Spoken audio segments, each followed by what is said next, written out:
Elle vous parle, vous pratiquez vous-même? Ah, je pratique, oui, je pratique depuis longtemps. J'essaie de pratiquer le plus possible, ça dépend des moments. J'ai commencé à faire de la voile il y a à l'âge de 15 ans. D'accord, c'était hier, monsieur. Oui. Vous avez commencé à skipper, c'est récent, c'est en 2003, c'est ça? En 2003, tout à fait. Oui, vous êtes femme, vous êtes skipper. Il y a très peu de femmes, hein, skippers. Très peu de femmes skippers qui proposent de faire des croisières, en effet, dans le lagon, et donc qui ont leur qualification, leur brevet marine marchande. Vous naviguez sur quel type de bateau alors? Aussi bien des catamarans, que ici sur le territoire, que des vieux gréements aussi notamment. Et là on pense à la Marivonne aussi. On pense bien sûr à la Marivonne, au Trabacolo de 1939. Vous devez prendre un sacré plaisir. Hein. C'est un plaisir, une fierté, et aussi c'est beaucoup d'apprentissage et une grande passion de pouvoir justement apprendre aux gens qui viennent sur la Marivonne à manœuvrer, puisque 1939, là on n'est plus sur du winch, on est tout à bout de bras. En ce moment, vous devez vous balader dans le sud, j'imagine, vous partez à la rencontre des baleines. Tout à fait, on se balade dans le sud, aussi bien en embarquement à la baie d'Assomme à Prony que depuis Nouméa, où là on navigue donc jusqu'à l'île Loin pour rejoindre la zone d'observation des baleines à bosse qui chaque année sont au rendez-vous. Vous faites un métier difficile.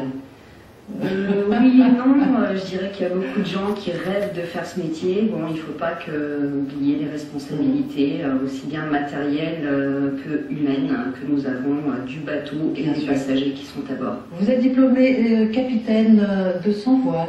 Tout à fait, c'est un diplôme qui n'est pas proposé ici par l'École des métiers de la mer, mais que j'ai décidé de me spécialiser en France pour pouvoir justement avoir tout le côté théorique de la navigation à l'astronomie, à l'ancienne, l'orthodomie, la loxodromie, le sextant, le réglage des voiles.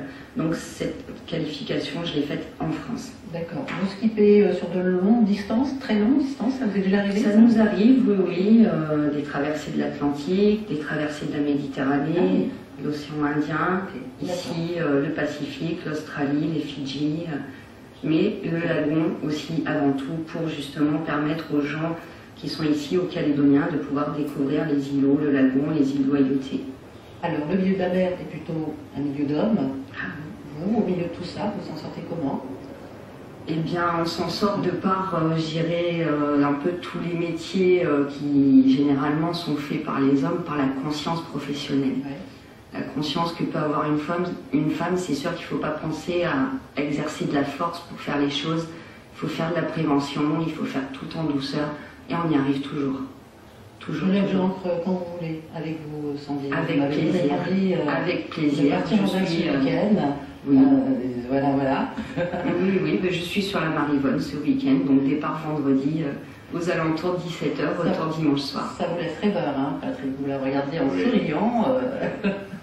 Alors, au-delà de vos missions d'accueil, d'écoute et d'accompagnement, vous portez témoignage aussi sur la pauvreté de Nouvelle-Calédonie. Oui, notre rôle est de dire aux gens qu'il y a des gens qui sont plus fragiles qu'eux, qui sont, plus pauvres, vient pas le terme pauvre, qui sont dans un sens de pauvreté, matérielle ou psychologique, et notre rôle est d'avertir les autres en disant attention, vous n'êtes pas tout seul, nous ne sommes pas tout seuls, soyons solidaires, c'est ce qu'on fait souvent. Deux mots sur l'aide alimentaire. L'aide alimentaire, c'est une aide alimentaire et non pas une distribution alimentaire. On est d'accord. C'est bien clair, il n'est pas question de faire du distributif, c'est trop facile, et puis en plus c'est trop dangereux. Par contre, il y a des gens qui, à Nouméa, ou dans le Grand Nouméa, enfin, et ça, c'est pas normal, mais enfin, peu importe, nous sommes là également pour leur donner un coup de main, mais pas systématique. On donne un colis ou deux colis par mois, c'est tout, après examen de leur dossier. Mais il y a des gens qui ont faim et donc on est là pour essayer de les aider. Alors lorsque vous portez assistance, soutien aux personnes nécessiteuses, je me demandais si vous leur portiez aussi la bonne parole par la même occasion. Je ne sais pas ce qu'on appelle la bonne parole. Je ne sais pas, j'entends ce mot mais catholique. Si c'est pour parler d'évangélisation, non, ce n'est pas notre rôle principal. On est là pour aider les gens et je disais, on aide aussi bien, peu importe que soit la religion des gens. Et au sein même du Secours catholique, il y a des protestants, il y a des catholiques, en France il y a des musulmans, il y a, peu importe, c'est la solidarité et l'amour des autres. C'est très agréable de vous entendre le dire. Merci beaucoup, Patrick Carlino. On rappelle une adresse des contacts pour aider le Secours catholique, ccato@canel.nc, et puis un numéro de téléphone, le 27 11 19. Bonne continuation à tous. Merci d'être là et d'œuvrer dans ce sens. Rendez-vous demain, 5h. C'est ça, demain dès 5h. Et en ce qui nous concerne, le rendez-vous demain aux alentours de 12h05. Merci.